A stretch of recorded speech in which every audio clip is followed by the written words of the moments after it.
entire life caring for others. She has such a loving, nurturing personality. She was a very responsible young woman. She never put herself first. But she found someone who did. Let me get my purse. Okay. He makes her the center of his world. That was very positive for her. She was ready to take that next step. Only she never would. She didn't show up to work.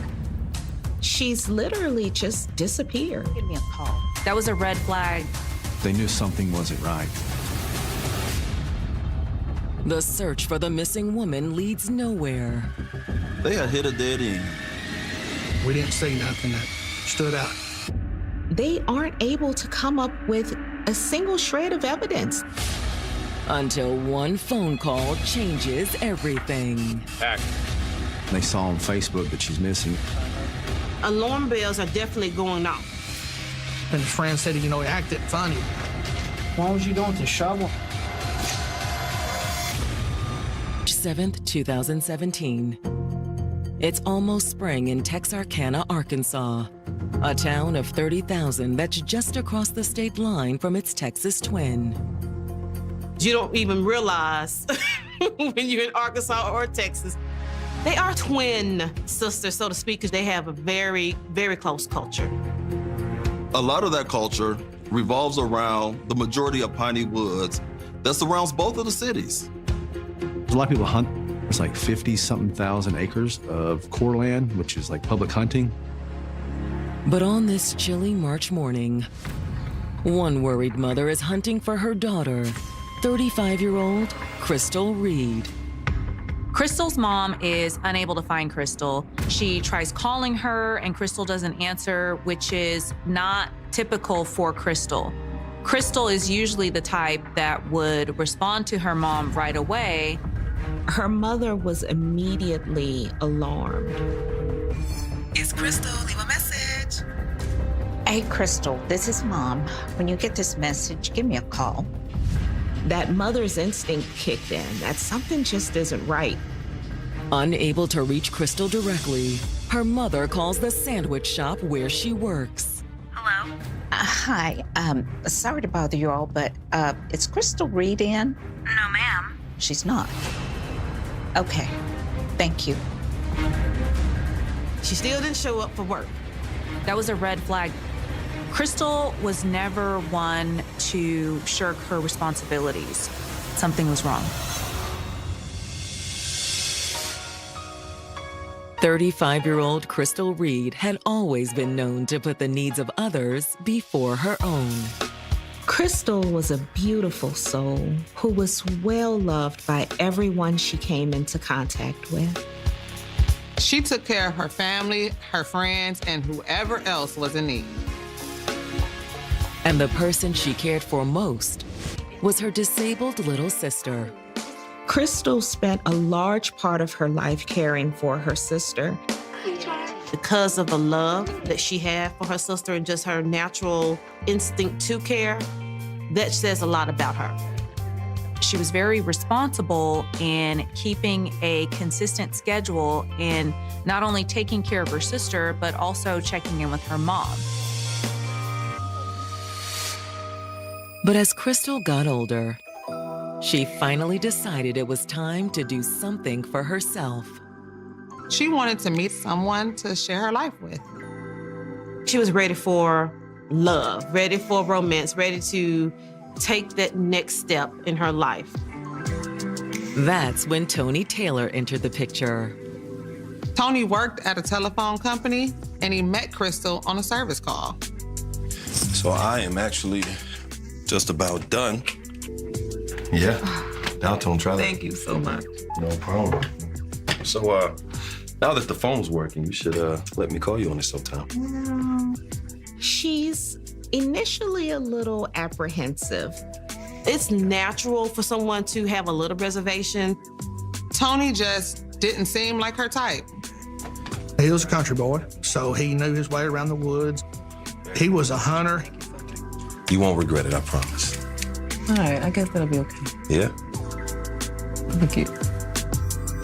Though Crystal wasn't convinced she and Tony would make a good match, he proved her wrong. Hey, Sean, how you doing? Come on in. He turns on the charm. He's determined to win this woman over. He expressed his love by showering gifts. You know, the art of seduction.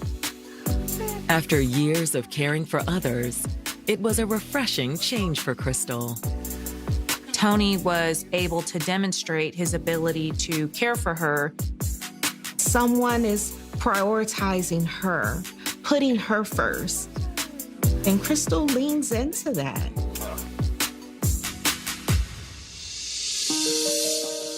Soon they were all but inseparable. She moved into Tony's apartment. Crystal really loved Tony. It sounds like marriage would be the next logical step. But now, Crystal's mother worries that something bad has happened to her daughter. Crystal hasn't shown up to places she was supposed to be. She hasn't shown up for work. And she was not answering her phone.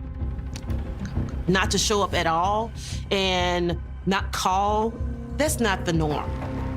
She was really, really concerned. But can Crystal's boyfriend allay her fears? In trying to locate Crystal, Crystal's mom reaches out to Tony. Hello? Hey, Tony, this is Miss Reed. Have you seen or heard from Crystal? I've been calling and calling her. What Tony told Crystal's mom really caused some concern. No, I don't know where she is. Tony let her know that they did get into a fight. We got into a fight and she grabbed her purse. He said she stormed out of the apartment. I haven't seen her since.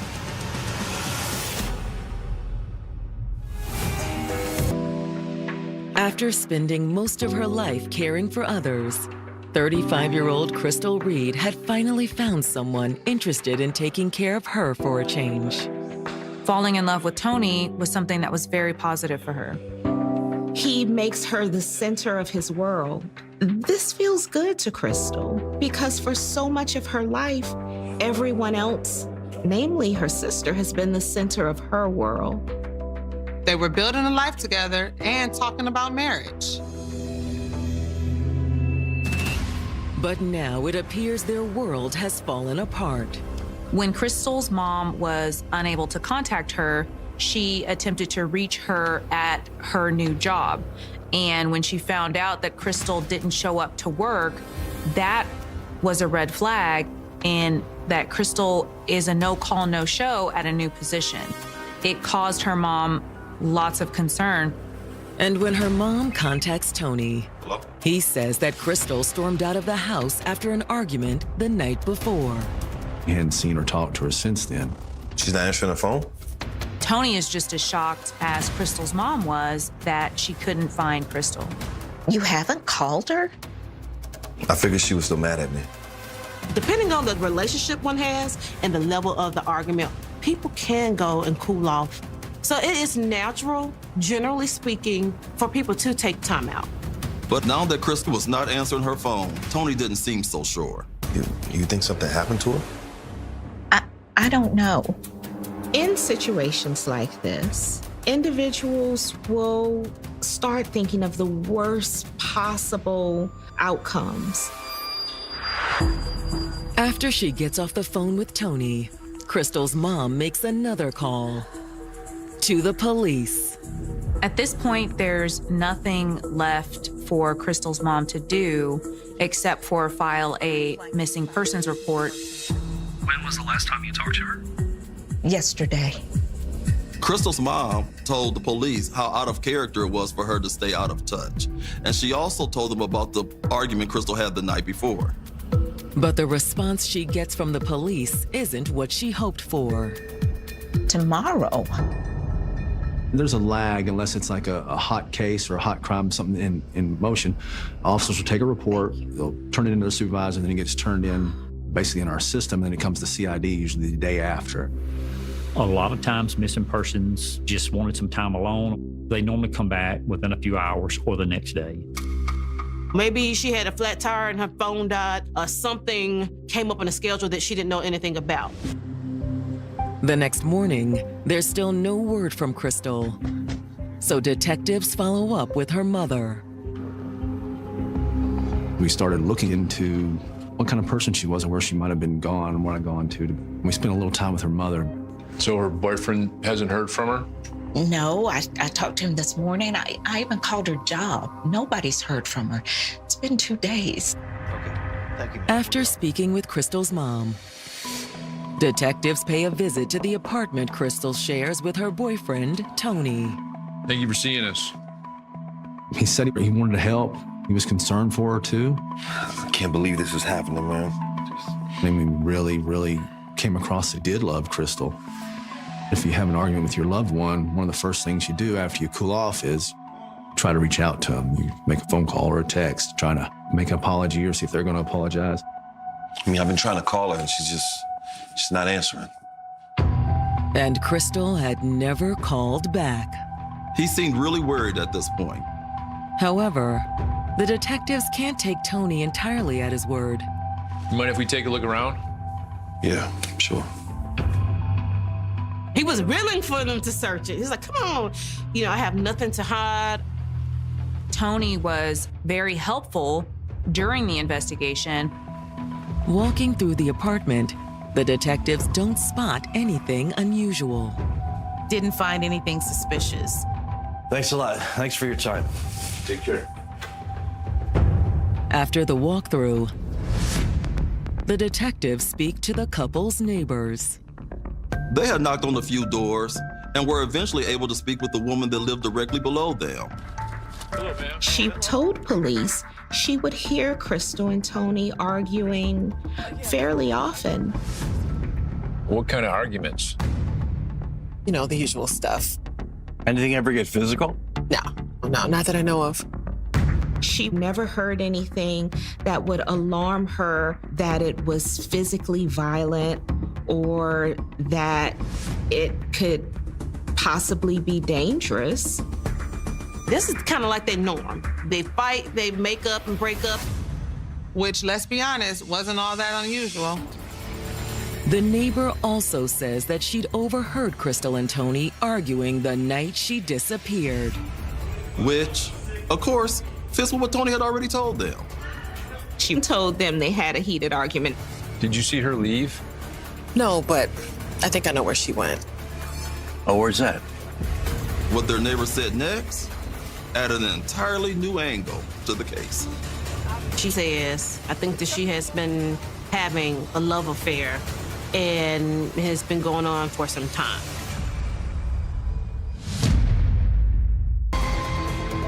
Detectives investigating Crystal Reed's disappearance suspect there may be a reason the 35-year-old didn't come home to her boyfriend, Tony Taylor.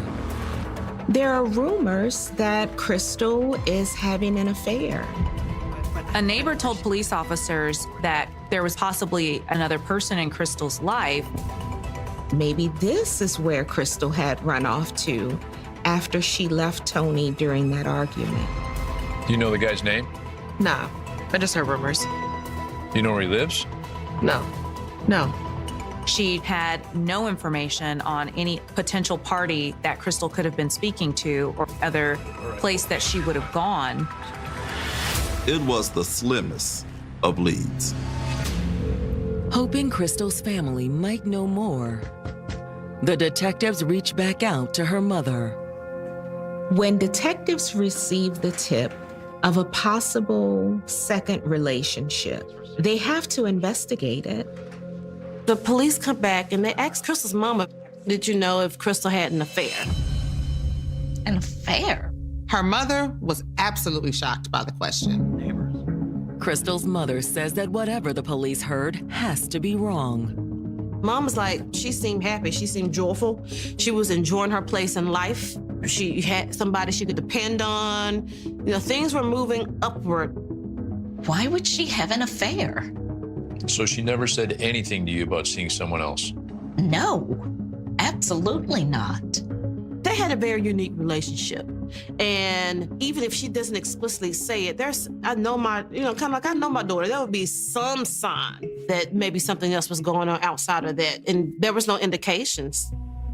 However, Crystal's mother also admits that things weren't perfect between her daughter and Tony. For one, she didn't like the way he liked to go off into the woods alone. Tony was an avid hunter.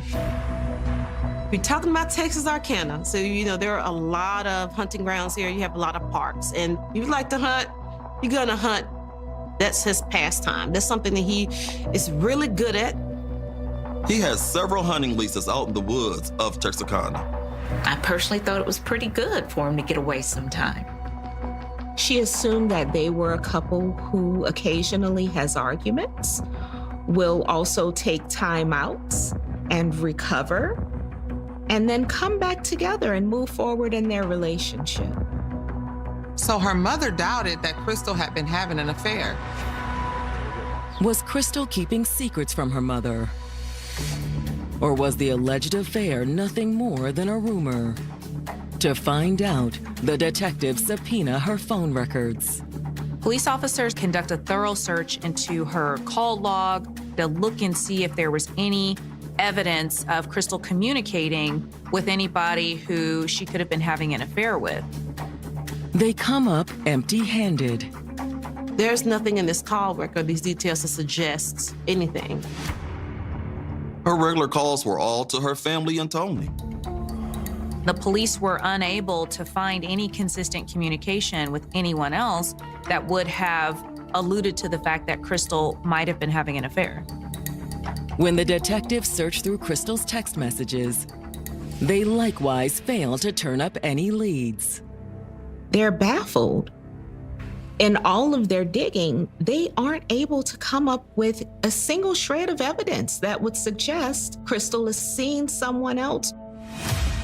But just as the investigation appears to be stalling out, the detectives get another possible lead. We got a phone call from the Texarkana, Texas officer who had been called out to some suspicious stuff at the residence. Texas officers contacted us, says, hey, this may be connected to y'all's missing person.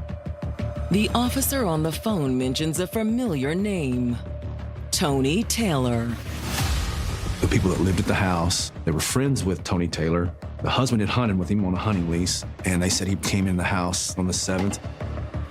Tony had never shown up unannounced before, and his friend didn't really know what to make of it. But his friend says that wasn't all that was strange. Hey, man. What's going on? You have to use your washroom? Man, you're filthy. You mind washing up our back? I don't mind. Tony had mud on his pants from the knees down. He was filthy, wanted to clean them. You got bleach?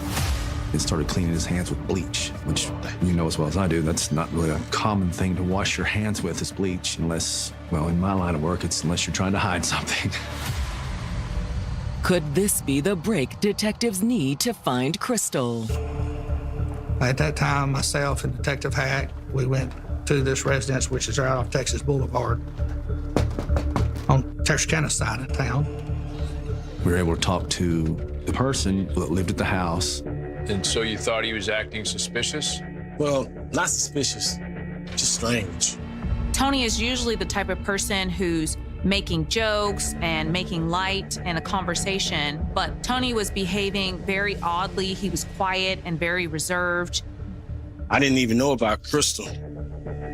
Good thing with social media now, they saw on Facebook that Crystal's mother had posted that she's missing and she was looking for her whereabouts, and put 2 and 2 together and was able to call Texarkana, Texas Police Department.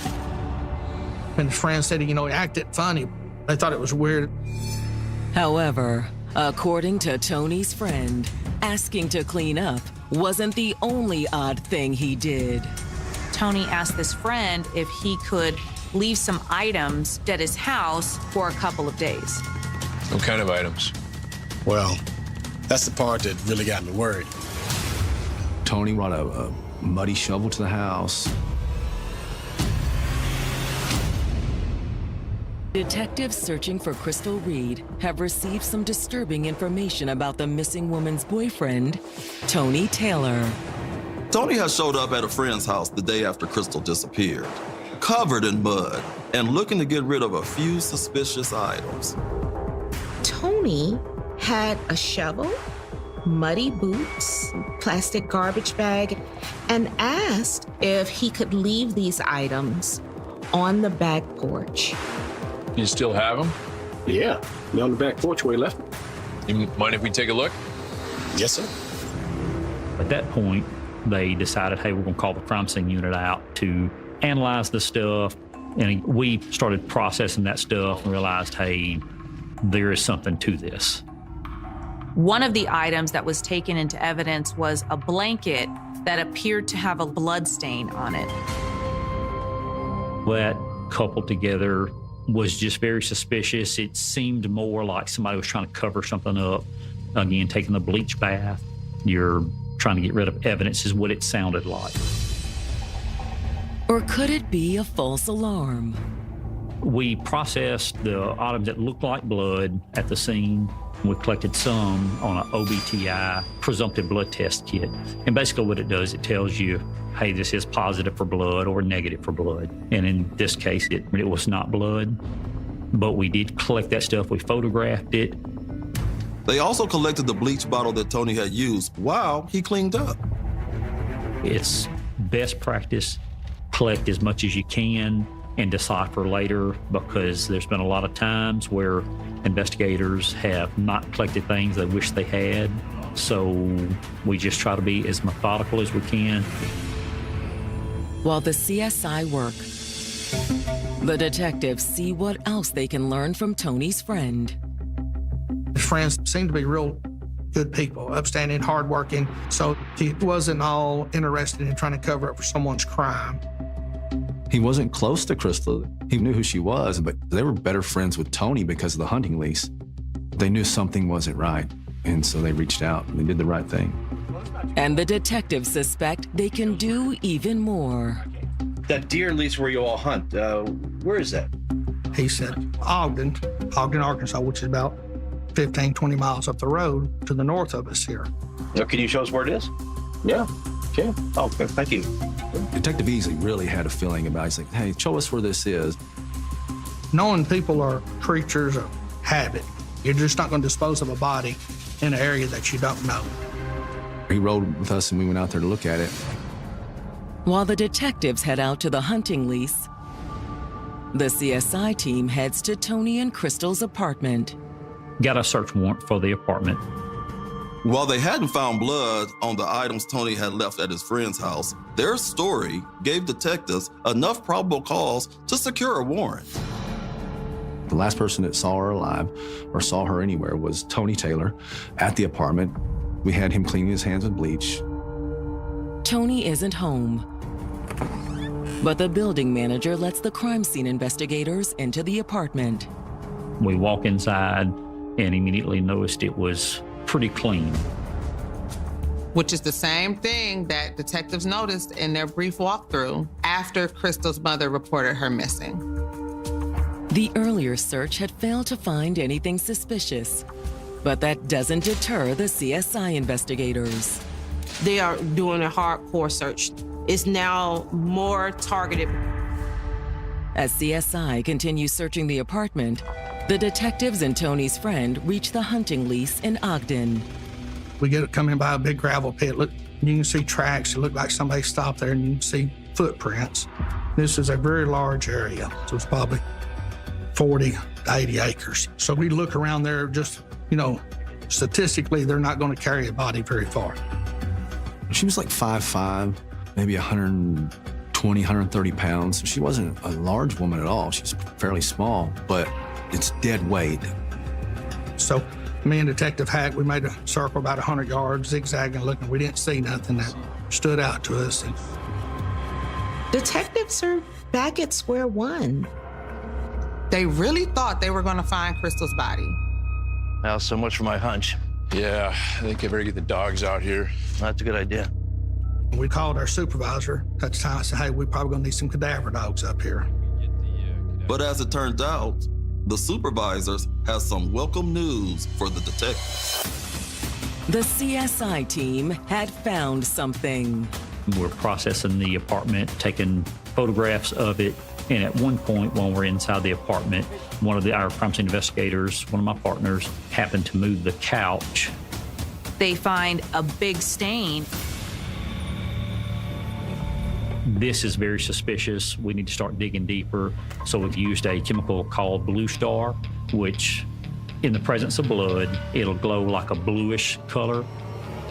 When they sprayed the stain with the Blue Star chemical, the results were unmistakable. It tested positive for blood.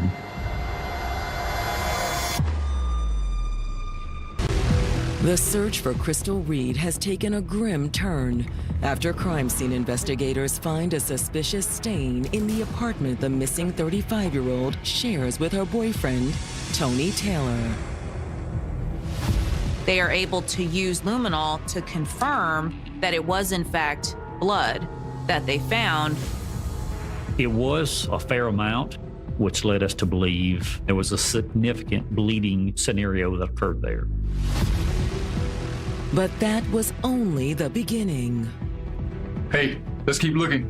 There's gotta be more.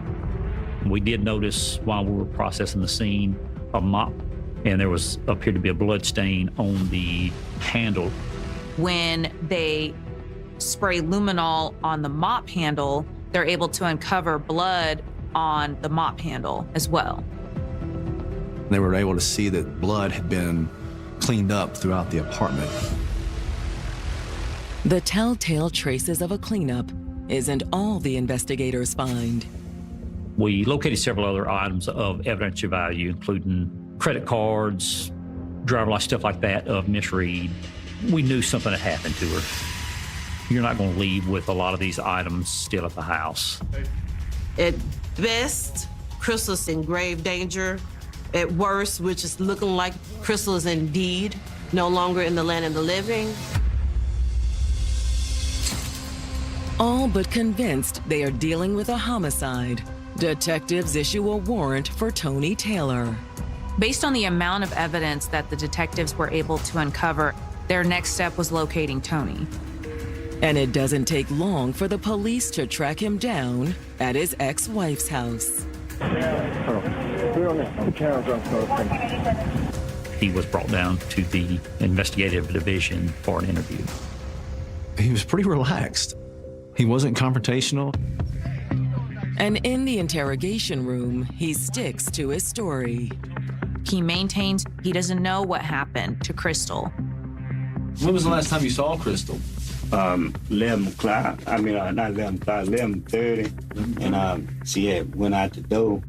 He denied doing anything to Crystal. We didn't have no fight or nothing. Just argue? Yeah. This time, however, Tony reveals what they'd supposedly been arguing about. She been messing with that mail stuff. Tony said he got upset with her because she was out doing drugs with some other guys in the apartment complex. And he told them that that's what they were fighting about. I mean, if you're trying to keep her off drugs, right, I imagine you're probably having to deal with her getting mad at you quite a bit, right? Right. It's the opening the detectives have been waiting for. We spent the first portion of our interview talking to him, just trying to build a rapport. You're just trying to keep her off this dope. You're trying to do what you can to keep her off the street. Once they've gained Tony's trust, the detectives apply a little pressure. We just need to know what happened in that apartment. And I know you can tell me, and I want you to tell me. And I want to tell you something. It's eating you up on the inside. You can't sleep, you can't eat. It's tearing you up. You feel like just nervous as hell. And you're going to continue to feel like that until you talk to us and tell us what happened, okay? Because you can't hold that, because if you was a bad person, it wouldn't bother you. You're not a bad person. It's bothering you. I can see it in your eyes it's bothering you. Tony begins to change his story. He started easing into and confessing. Tony begins by saying the argument that night started like most others. He was just irritated with her. Where the hell you been at? I went to buy cigarettes. You ain't buy no cigarettes, you lying.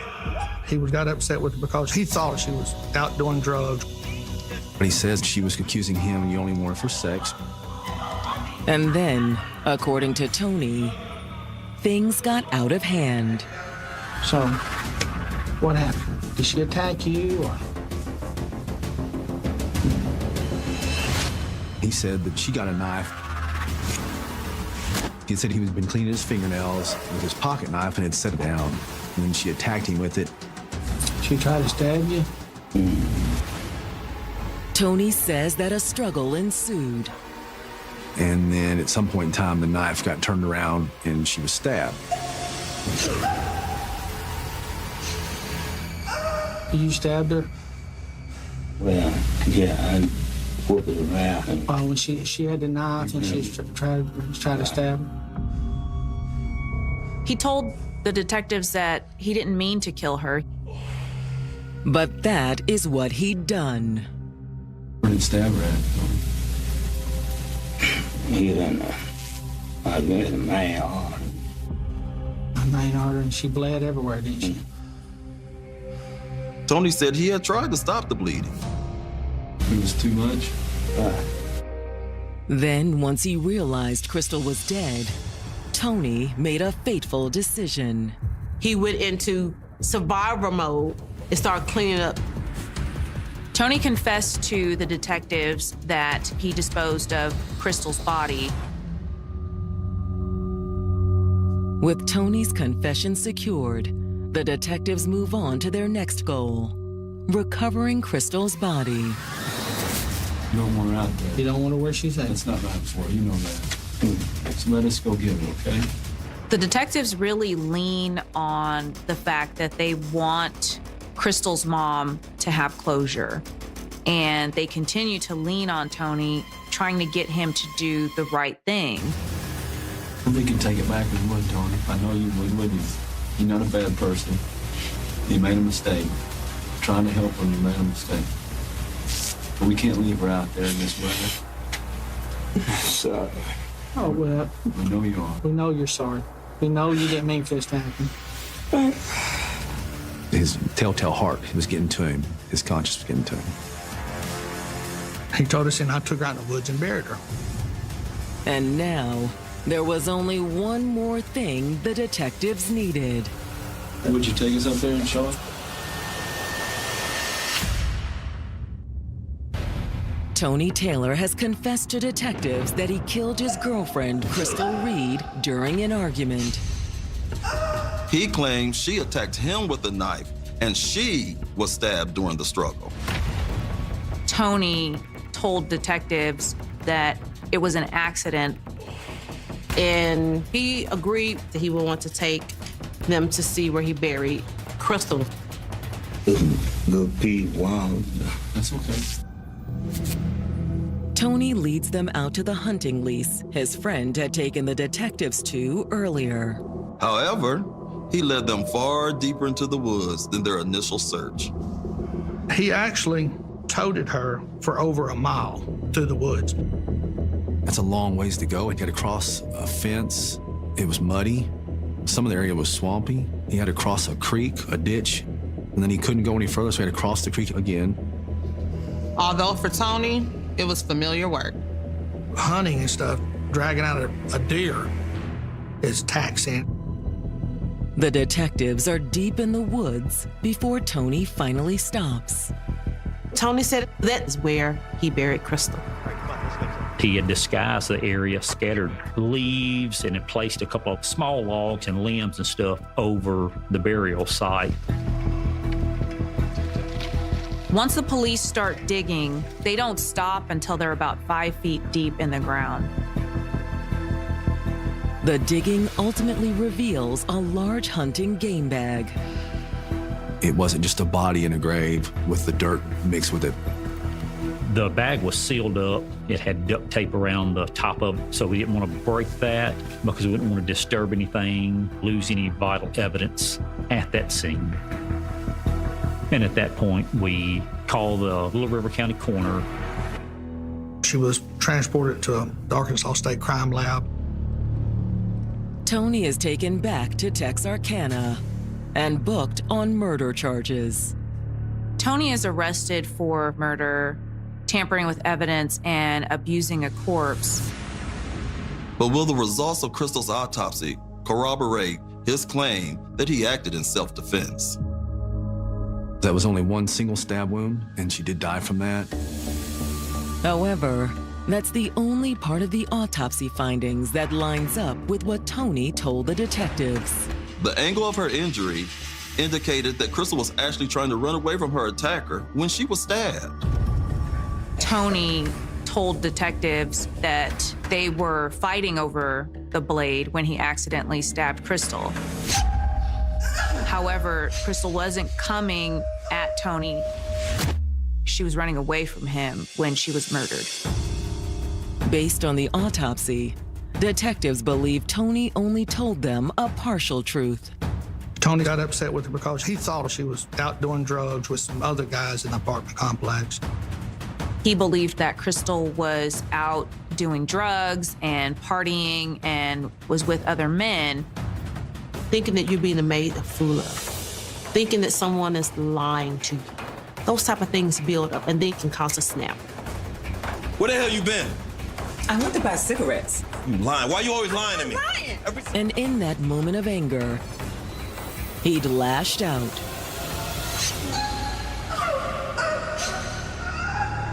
I don't believe it's true that she was attacking him with a knife and he took it from her and then she got stabbed. If that was the case, call 911, get her some assistance, and explain your side of the story. But he didn't do that. He let her die. Then, drawing on his experience as a hunter, he disposed of her body. He went and got a bag out of his truck. When you kill a deer, you don't want to put your deer inside your car because it's obviously going to stink and or have blood. And so he had a bag. Once Crystal's body was bagged up, he'd carefully cleaned the apartment.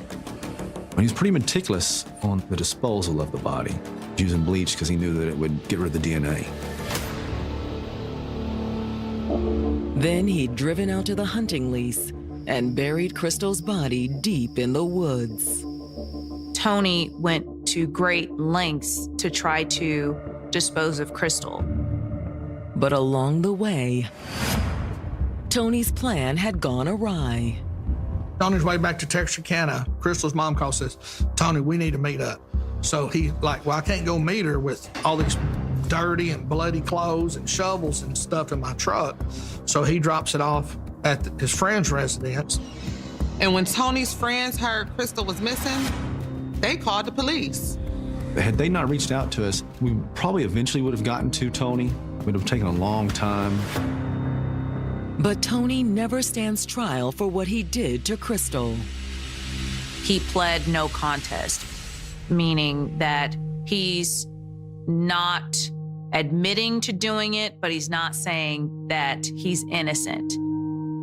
And with pleading no contest, the judge looked at the totality of the circumstances and sentenced him to life in prison. Although he ends up spending less than 5 years behind bars. Tony ultimately ends up dying from a heart attack while he was in prison. For Crystal's family, this is a bit of a cruel irony. He doesn't have to truly face his crime and his punishment. But they will be dealing with the aftermath of what Tony did for years to come. Crystal's family is left to grapple with putting their lives together after this loss, to grapple with trying to make sense of it. She was 35 years old. She had her whole life ahead of her. And then it was brutally taken from her. No parent should ever outlive their child. I have children myself, and I would hate to even imagine that. She was about her daughter all day, every day. Outside of work, she was with her daughter. We were trying to figure out what was wrong, but nobody heard from her. She just said, I'm gonna go see a friend.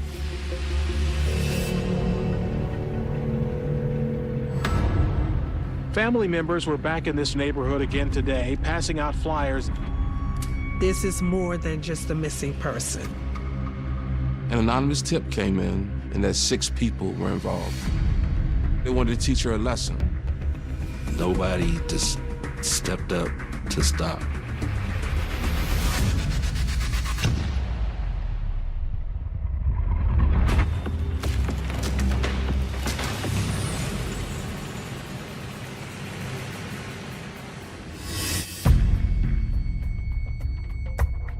Washington, D.C., capital of the United States, home to over 650,000 residents. The city is policed by officers over 7 districts. We have District 1, which encompasses like downtown. District 2 is Upper Northwest, and the 7th Police District. It encompasses parts of Southwest and Southeast DC. It's a very diverse community. There are some very lovely neighborhoods tucked away in the 7th District. There's also historical marks, Frederick Douglass home, things of that nature. So it's a lot of good things over there. And then there are some not so good things.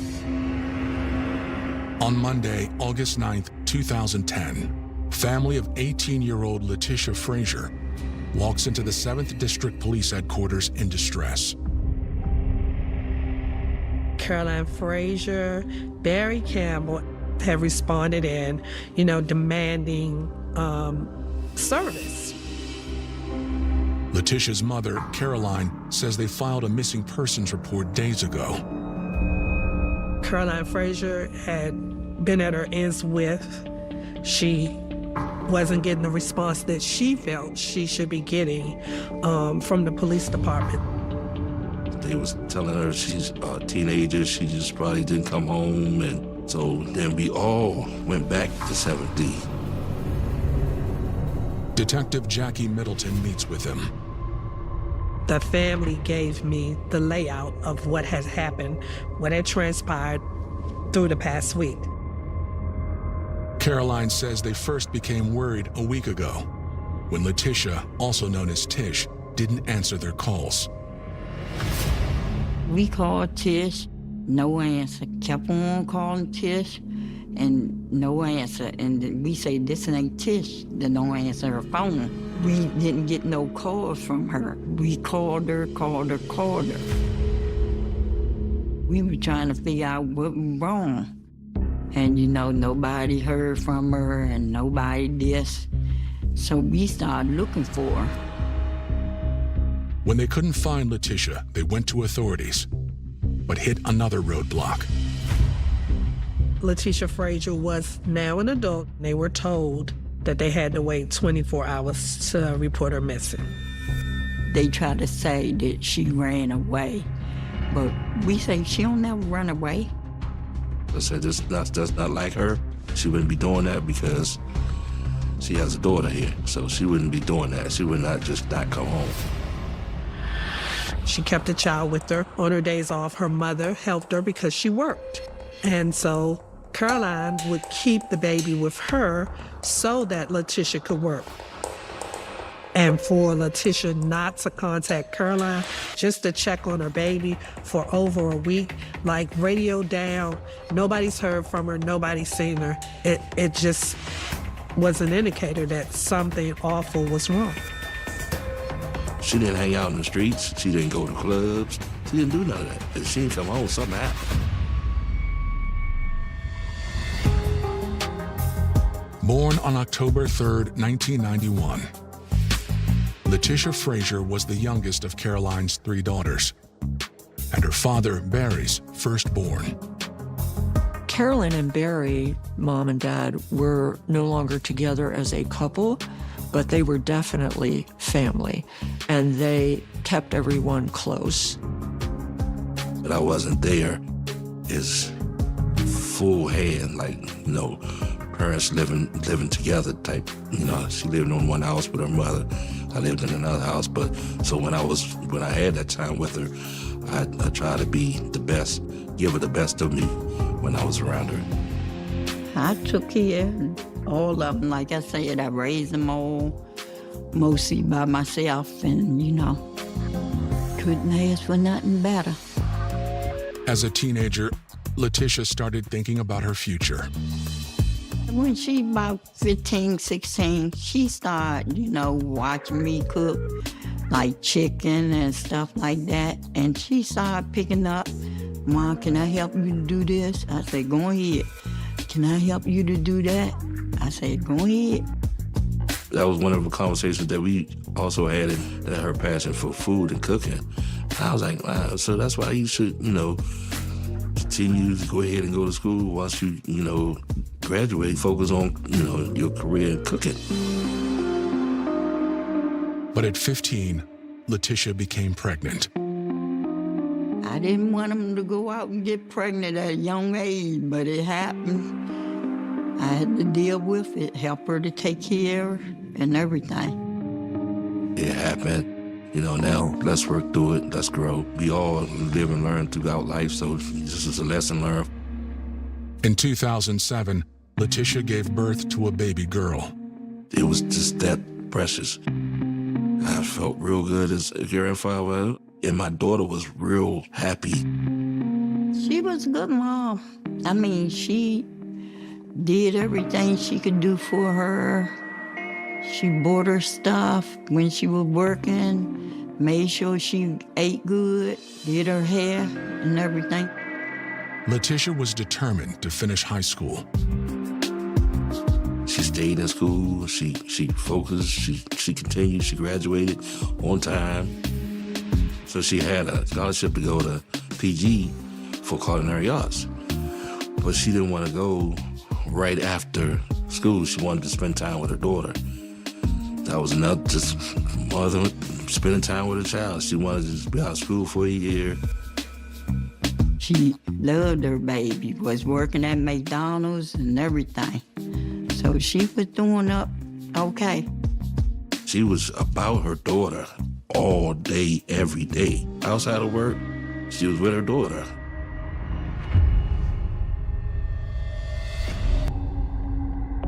On August 9th, Letitia is missing. Caroline and Barry are at the 7th District Police Headquarters asking for help. You have a mother who's saying, I have been calling her adamantly, trying to reach her, but she wasn't answering her phone. That's a red flag. And the biggest red flag is a mother abandoning her child.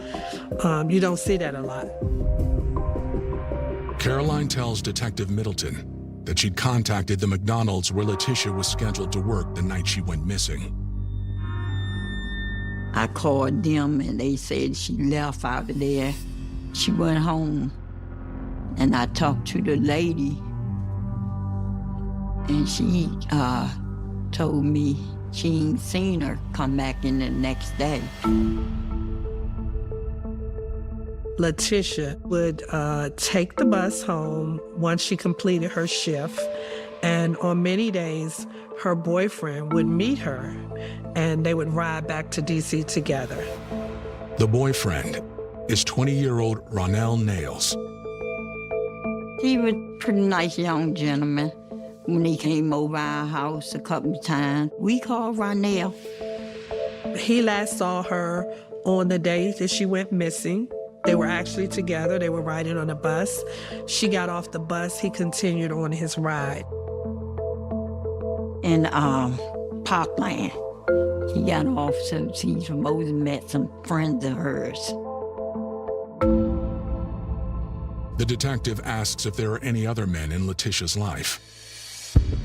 They mention Marcus Sharp, the father of Letitia's daughter. They remained friends.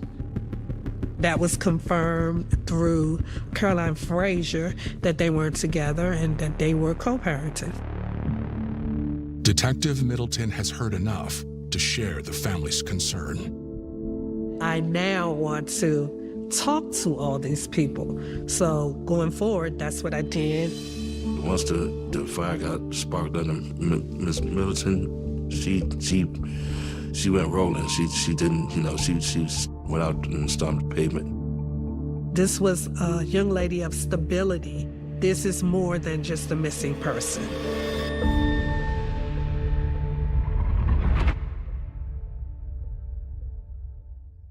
Kia has 10. It's the summer of 2010 in Washington, D.C. and 18-year-old Letitia Frazier has been missing for a week. Having met with her family, Detective Middleton has a list of people to talk to, starting with Letitia's manager at the McDonald's where she worked. That was the last place she was seen, so you start there. Did she get in an argument with a customer? Were there any threats? Did she have any problems? Talking to her manager, she was a good girl, a hardworking girl, a valued employee, and she never missed work. She was never late. Letitia's day at work was a normal day. Co-workers didn't mention anything out the norm. Her attitude, demeanor, everything, she was just her loving self. The manager confirms that Letitia left work and got on the bus with her boyfriend, Ronell Nails. According to what I'm told is he's the last person to see her. So now we have to determine when he last saw her, what was going on, so on and so forth. So we interview him. Detectives bring Ronell in the next day. He was very upset with that situation. Anyone who really knew Letitia knew that she would not do this. She would not just walk away from her family and her job and her daughter especially. According to Ronell, Letitia said she'd meet up with him later at his house, but she never showed up. They got on the bus, the P-bus, like they normally do. She told him, according to him, that she was going to hang out with some friends. And, you know, it's early in the evening, 5-ish, 6-ish, you know. He didn't see any problem with that, you know. So that's what she did. He went on home. He seemed concerned, you know. I felt after talking to him that he didn't do anything to her. But a gut feeling isn't enough. We asked him if he would be willing to take a polygraph, and he did take a polygraph test, and it showed no deception. Before Ronell leaves, he makes a suggestion. He suggests that we talk to the baby father. Marcus lived around the corner from where he last saw her. He knows that that's where she got off the bus at, so could Marcus have seen her? He could have. He could know something. Naturally, he's going to be someone you're going to look at. You want to know if there's issues going on between them. Is there any jealousy of him knowing that she's now dating someone else? They find Marcus at his home. He had no problem with talking to me and gave me that he hadn't seen her. I did ask him would he be willing to take a polygraph, and he did. And he passed the polygraph or showed no deception. Her child's father, he was cleared and nothing came of that. With Marcus and Ronell in the clear, the only clue Detective Middleton has left is that Letitia got off the bus in the Parkland neighborhood on the night she disappeared. Detective Middleton knew at this particular point that she's in the right neighborhood to be looking, because this is a neighborhood where Letitia has friends. I had flyers made with the Metropolitan Police Department logo on it, a picture of Letitia, Crime Solvers numbers, the 7th District's phone number, and my number as well. While putting up the flyers, recanvassing, you know, even talking to neighbors over and over again, you know, to see if they heard or saw anything. She is joined by Letitia's family. The mom, Caroline, took it upon herself and the rest of the family whenever they weren't working, they were all out in the streets. They were, you know, banging on doors, putting up posters.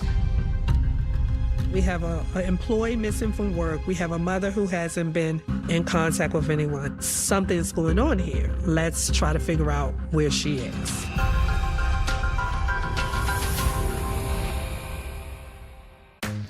Hey, it's Chef Jannard here, and I'm about to take you on an incredible journey through through the heart and soul of your favorite destination. I'm talking about Black culture, Black excellence, food, music, Black and brown people that look like me, doing it big. Woo! It's a journey through culture, one bite at a time. I'm about to give you the ultimate Black experience. I love it. Savor the City, a new series coming in 2025. She told her boyfriend she was going to see a friend. The family and friends, we're spending a great deal of time in the communities, passing out flyers, trying to obtain information in reference to the case. Letitia's mother, Caroline, is often joined by a well-known local TV reporter. She called Sam Ford, who became very persistent. Like every time she went out to put out flyers, he was there. He stayed in the community, supporting her. Family members were back in this neighborhood again today, passing out flyers they had made up in search of 18-year-old Letitia Frazier. Sam, connected with the family as well. He could see, how much effort they had been putting in to try and find Letitia. And he covered that story numerous times in the news. Caroline speaks with everyone in the Parkland neighborhood who might have known Letitia. Accompanied by Sam Ford and his camera, she comes across 23-year-old Brian Gaither. Sam agreed to go with Caroline as she went around the neighborhood asking questions and knocking on doors and film her doing that. Gaither is a friend of 16-year-old Johnny Sweet, himself a mutual friend to both Letitia and her child's father, Marcus. The father actually lived in that area, and that is how Letitia first came to know Johnny Sweet, Brian Gaither. They hung out together. Brian offers kind words. Brian Gaither came out and apologized, said he was sorry for what had happened. You can't believe she's missing. We don't know anything about it. Brian invites her inside. You're welcome to come in and look in the apartment for her. She's not here. She's not here. So he went and walked Caroline in the building to show her around, to make sure that Letitia wasn't in there. And she came out with no sighting or sign of Letitia being in that apartment. Caroline's efforts don't uncover any news on Letitia's whereabouts. But there is a sign that someone in the neighborhood knows something. The flyers were going up and the flyers were coming down. Like they would go through on Wednesday, put flyers on all the light poles and hang them on doors and stuff. And then in the immediate area where we had suspected she was last seen, those flyers would be torn down. Okay, and we couldn't understand why and couldn't figure out what was going on. I found that to be very strange. I've been involved in missing person cases, and community pulls together. They don't tear down the flyers. It was clear through the investigation that someone didn't want Letitia found. Letitia's family doesn't give up. They continue to hang flyers and hold out hope she will come home. Every day we put them up, they were taking them down. And we kept it going on. Summer turns into fall with no sign of Letitia. Then, a disturbing new development. One of the sisters of Letitia Frazier began to receive social media threats saying that her sister was dead, stop looking for her. If we keep looking for Tisha, they say that somebody gonna get hurt. One of the threats that they received, and it was Letitia is dead, one gone, more to come. To investigators, the threats are a potential break. somebody's knows something or saying they know something and saying where she could be. So let's get somebody involved to try to track where these messages are coming from. They were able to get search warrants for that account. They were able to locate the IP address for where that had come from. Okay, let's go, team. We're all excited. We're gonna go out, we're gonna look for this address.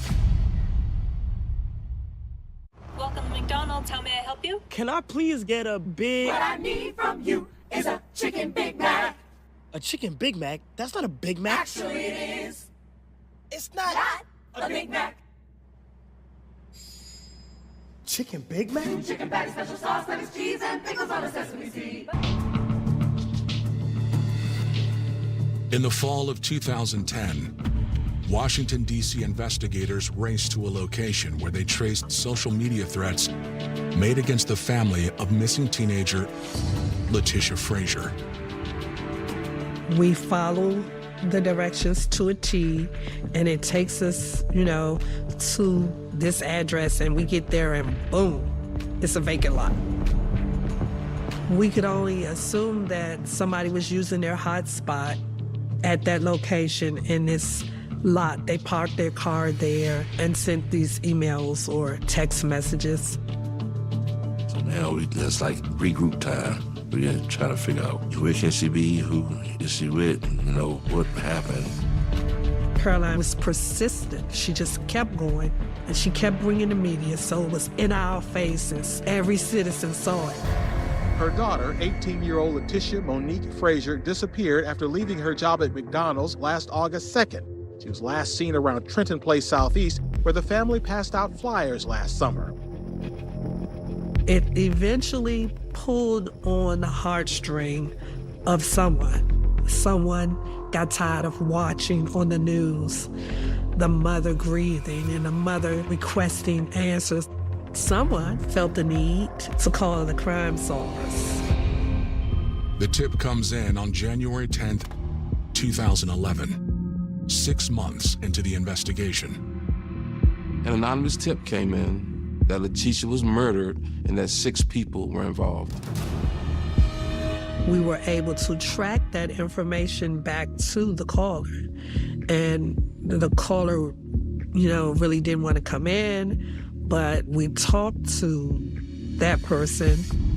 The informant laid it out, and the informant put names to the players, but they were mostly first names and nicknames. One, known as Black Jesus, is 16-year-old girl Anika Nelson. The informant helps investigators identify the other 5.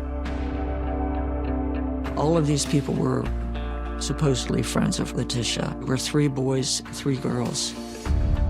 Johnny Sweet, Anika Nelson, Brian Gaither, Lene Bell, Kamal Hassan, and Cynthia Proctor. There were 6 players involved, the youngest being 16. And I think the oldest person at the time was 23 years old. The youngest person was Anika Nelson. Detective Middleton wants to start the interviews by talking with Anika. Because she's a juvenile, I had to speak with her mother and get permission. And I explained to her mother what was going on and that I assured her that we just wanted to talk to her. She wouldn't be arrested.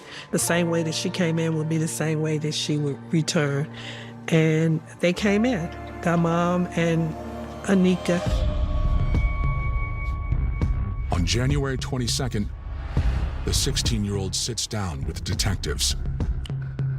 It's not like she came in and just confessed, We had information from the informant that you put in your face. So it's like, we got you, now what? So they questioned her and they let her tell her story. Anika says that Letitia often came to Johnny's apartment after work to hang with a group of 6 friends that regularly met up there. Johnny Sweet's mother was hospitalized and was not in the apartment. Brian Gaither was staying there with Johnny during the time that his mother was away. One day, Anika says that Johnny told her, Brian, Lene, Kamal, and Cynthia that Letitia had stolen from him.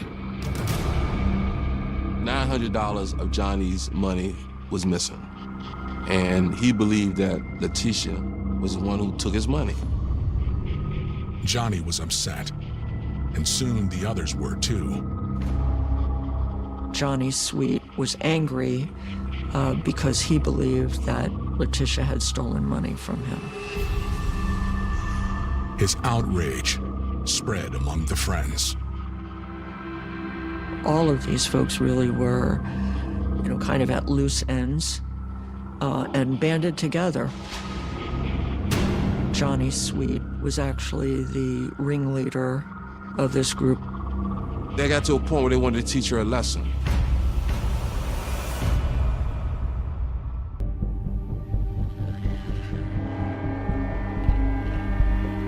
On January 22nd, 2011, Washington, D.C. detectives are questioning 16-year-old Anika Nelson over the disappearance of her friend, Letitia Frazier. Anika says that she and a group of 5 friends were angry with Letitia for allegedly stealing money from Johnny Sweet. Johnny came up with a plan. They would lure her to the apartment, and then when she arrived, they would assault her.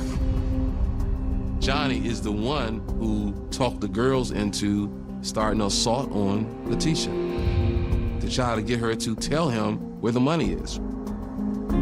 Following her shift at McDonald's, Letitia arrived at the apartment to hang out. Johnny took her to a bedroom where the others were waiting. Anika said, I just punched her in her face. So she swung the first round. And then, it just happened. They accused her of stealing money from Johnny Sweet, which she denied. They continued to hit her, to beat her, to kick her when she was down.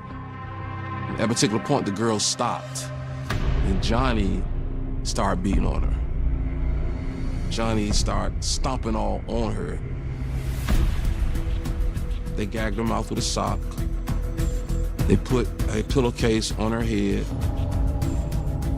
They duct taped her wrists and ankles together, and they put her in a closet in that bedroom. They were trying to decide what to do now, because she was kind of fading in and out of consciousness at that point. Unsure what else to do, they left Letitia in the closet. They continue to party, what they do. They party, do their thing, and then they go back and check on her, and she's no longer breathing. So they panic, and now we have a body. What are we gonna do? There was a lot of stress. The boys especially were going back and forth about what to do. By the end of that evening, most of them left. Anika went home and is unsure what happened to Letitia's body. Her interview is a big break, but investigators will need more to make arrests. Now it's time to get a search warrant. Once search warrant is signed, now detectives going back to that location with the mobile crime technicians, and now we're looking for evidence. They do not find Letitia's body, but they continue to look for signs of foul play. With information that she was placed inside the closet was examined, and they cut areas of carpet out, and they also cut the floorboard, and they realized that blood had slipped down in between the wood. So that now can also be submitted for analysis to the laboratory. That same day, investigators bring in the remaining 5 suspects for questioning. 23-year-old Brian Gaither confirms Anika's story, but reveals shocking new details. At one point in the evening, they heard Letitia moaning in the closet, and she was still alive. And so Brian Gaither went back to the bedroom and pulled her slightly out of the closet and put her in a chokehold or bar hold until she stopped making noise. I'm sure that it killed her. There was no movement, no sound after that. But it wasn't until later, Brian says, that they realized Letitia had died. Now everyone began to panic. What are we going to do? In a separate interview, 18-year-old Cynthia Proctor describes what happened the next day when 4 of them returned to the apartment. Johnny Sweets, Brian Gaither, Cynthia Proctor, and I believe Mr. Hassan, they had decided to try and dismember Letitia's body.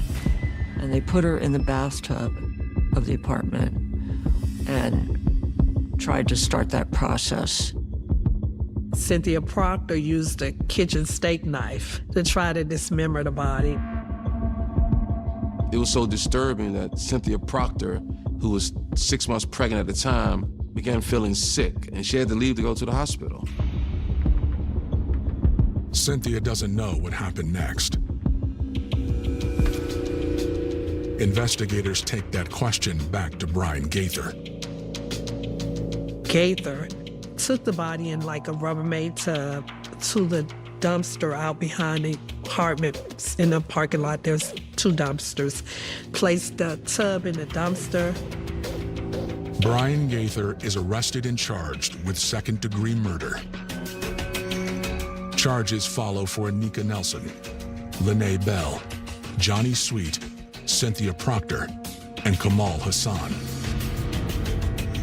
News of the arrests and Letitia's fate reaches her family. It was more of a bittersweet. We was happy that we got to the bottom of it. You still had questions.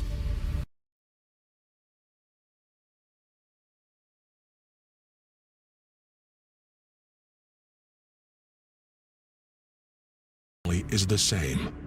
Where is Letitia's body? The dumpster where they put the body is in the rear of the apartment where they were. We track it to a landfill.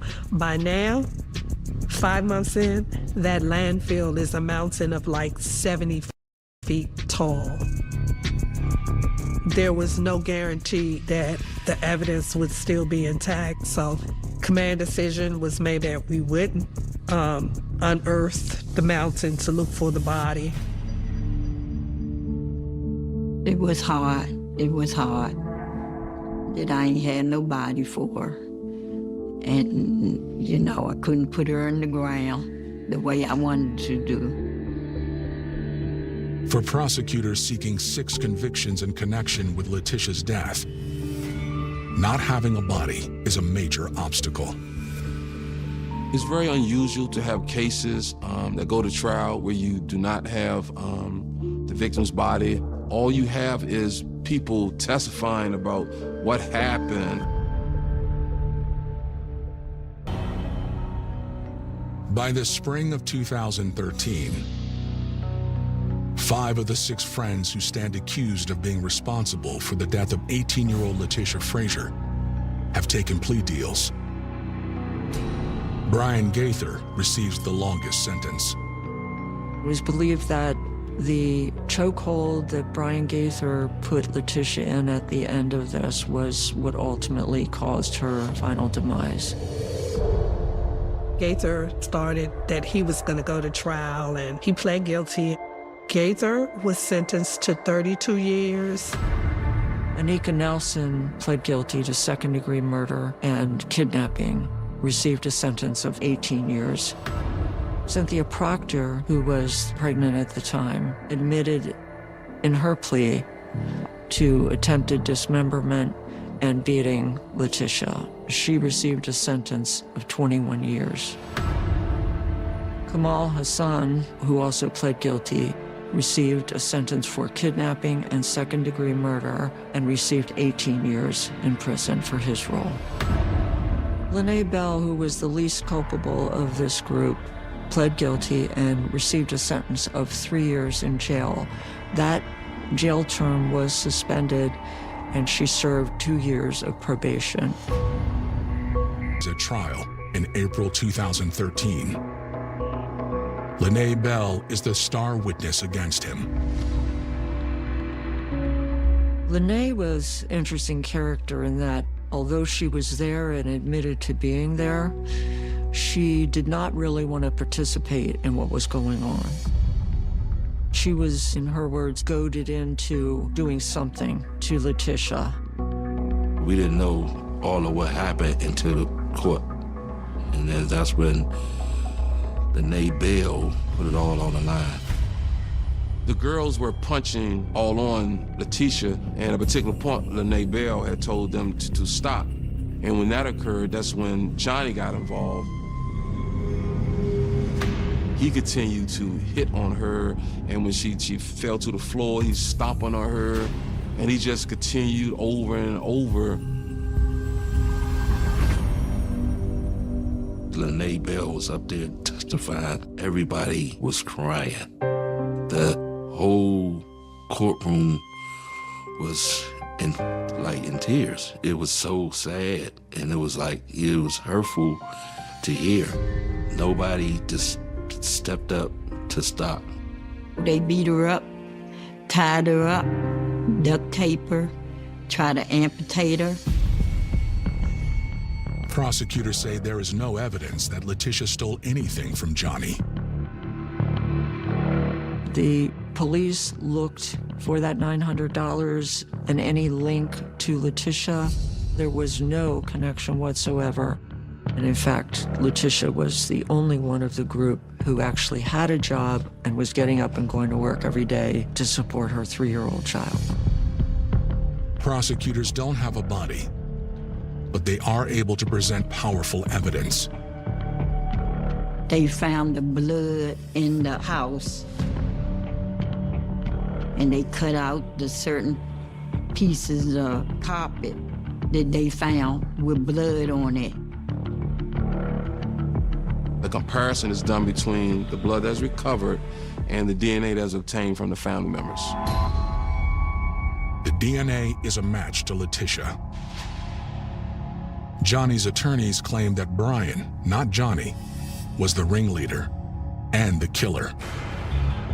Brian Gaither goes in there and put her in some type of chokehold that she suffocated. Due to the lack of oxygen, she died.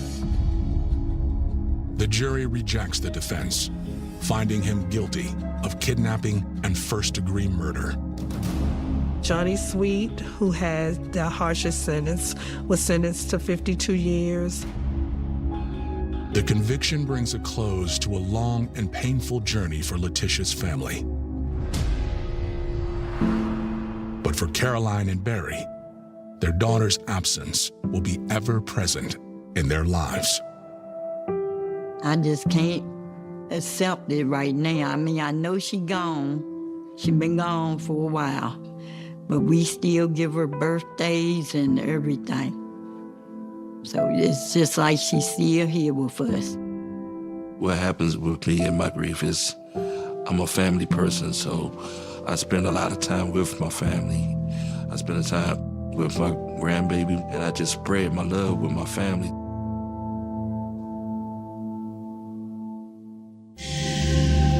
Worst fears become all too real when the race to bring her missing daughter home ends in a grisly murder. We've got new footage, a conversation with a detective who was on the case, and we unveil a new suspect in this harrowing story. And welcome to Fatal Attraction Last Words.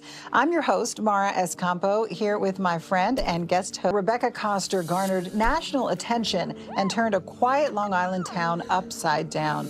Carlos, the way this story ended truly, truly affected me, not just for the family, but this is every woman's worst fear. Yeah, Mara, this story really hit home with a lot of our viewers, and a lot of us took this story personally because we could relate to Rebecca, and it's a sad story of a girl going out, wanting to have fun, and it ended up in tragedy.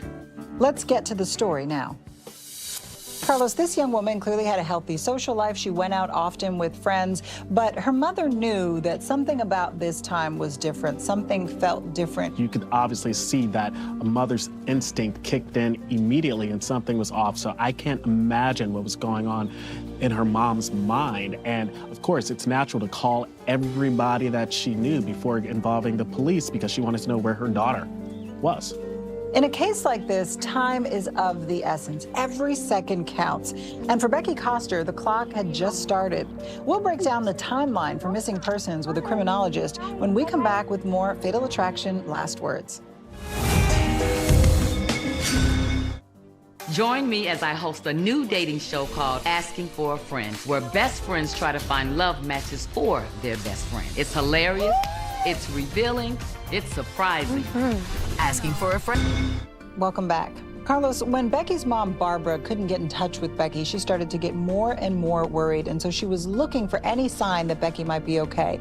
And when she got home, she actually got a very bad sign. She saw that Becky's purse was left on the table, which meant that Becky had come home at some point in the night, but then she went out again and she left her purse. So that just raised more questions, and I can just tell you, as a mother, my heart dropped when I saw that part of the story because it really seemed like Becky was in danger. Yeah, and according to Barbara, it was highly unlikely for Becky to leave her purse. And so this doesn't look good. Coming up, an ex-boyfriend arrives on the scene, turning detectives in a new direction. And Becky's mother starts to reach.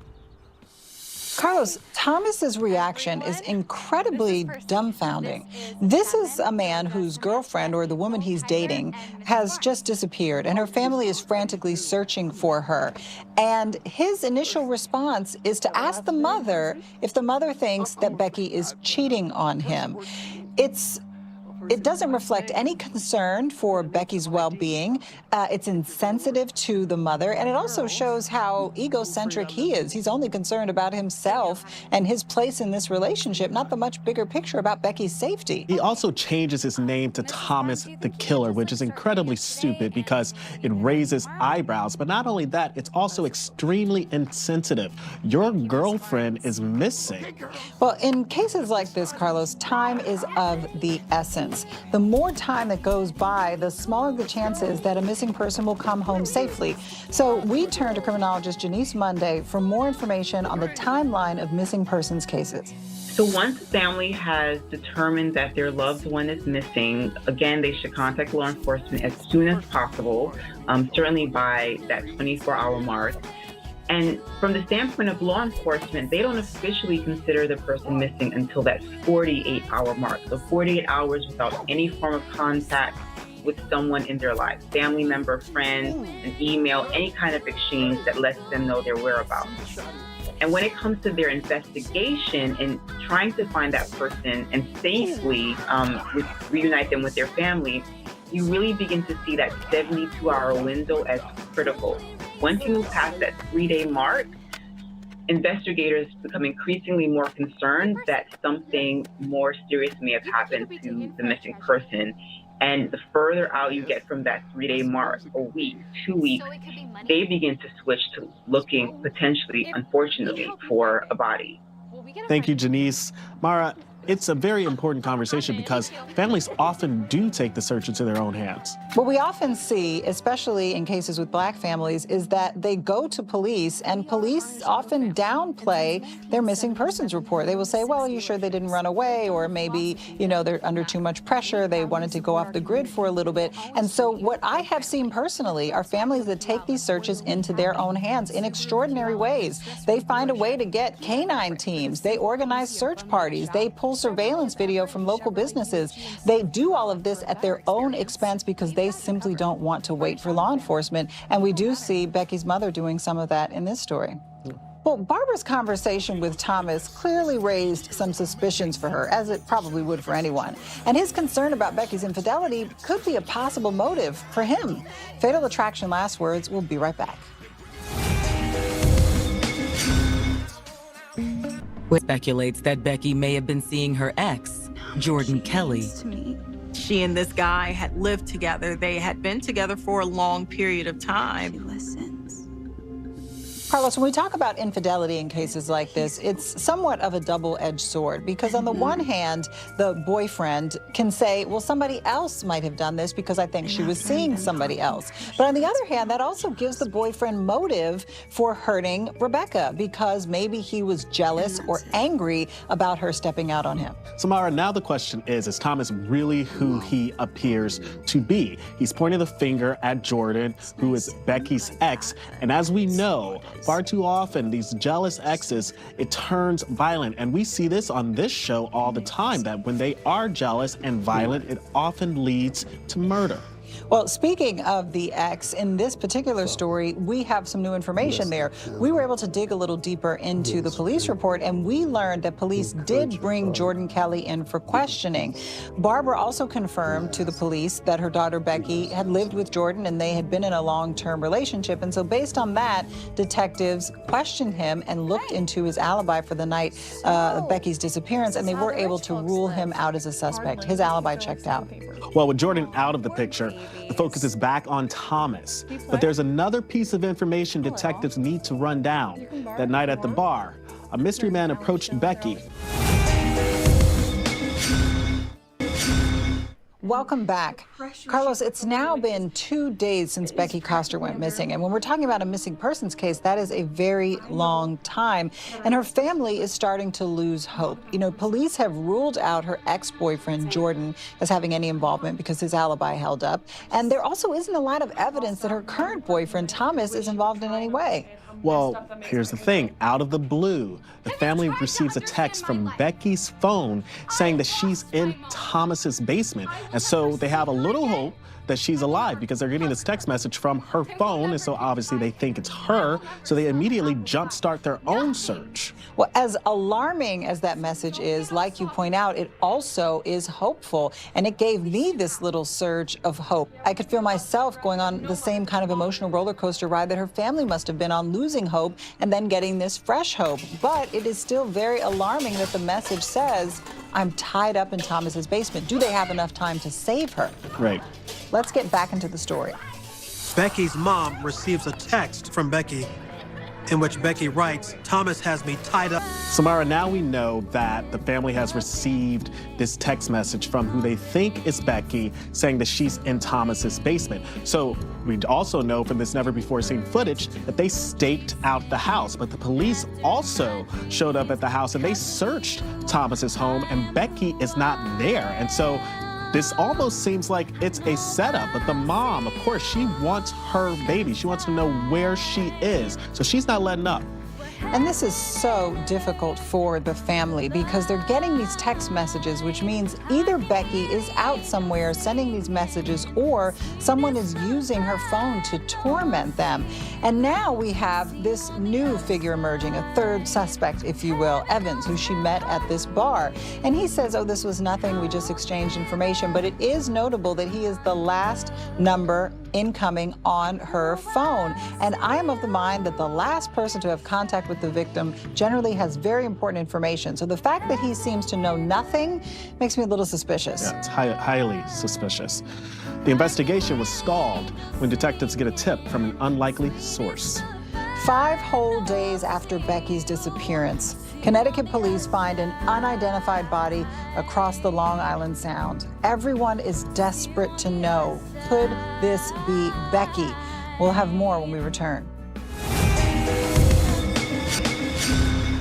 I am absolutely horrified at the condition that police found this body in and the lengths this killer went to try to prevent them from even identifying the body. They removed her fingertips to try to prevent fingerprint identification. They cut off tattoos because that's another way that police will often identify people. They went to great lengths. They set her on fire to try to destroy evidence. This is a very, very sick person who didn't even want her to be identified. Mara, we now know who was sending those text messages. It was the killer pretending to be Thomas. They were straight up trying to set him up.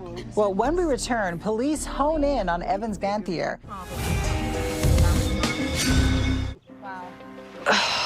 COVID-19 and being overweight makes it more risky. I'm calling my doctor. If it's COVID, Paxlovid. The first criminal conviction based on... But for the grace of God, police were able to lift that one fingerprint from the duct tape that led them to Evans.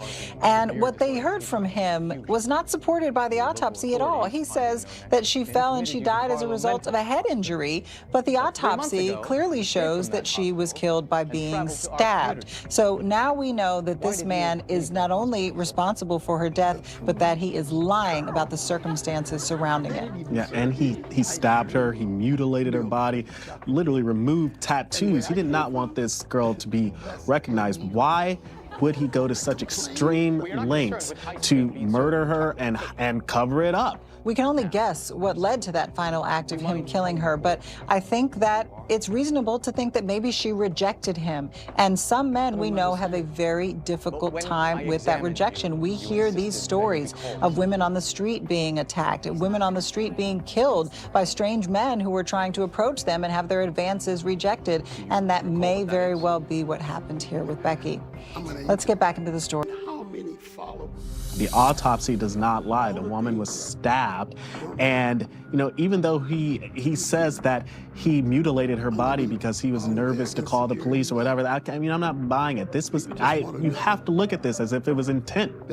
He stabbed a woman, mutilated her, and lied about it. The idea that you would go to those lengths of removing body parts, setting someone on fire, having their body show up in a completely different state, all because you panicked because they died by accident in your home, it is absolutely absurd, and thank God the jury didn't buy it. And he removed her tattoos. That's something that really gets me. He did not want her to be recognized by anything. Well, court records show that Evans appealed his conviction in 2021, but his appeal was denied. Still, he will be eligible for parole in about 16 years. And Becky's family will likely have to testify at that parole hearing to make sure that he stays behind bars. My heart goes out to Becky's family and her mother. What a horrible ordeal for them.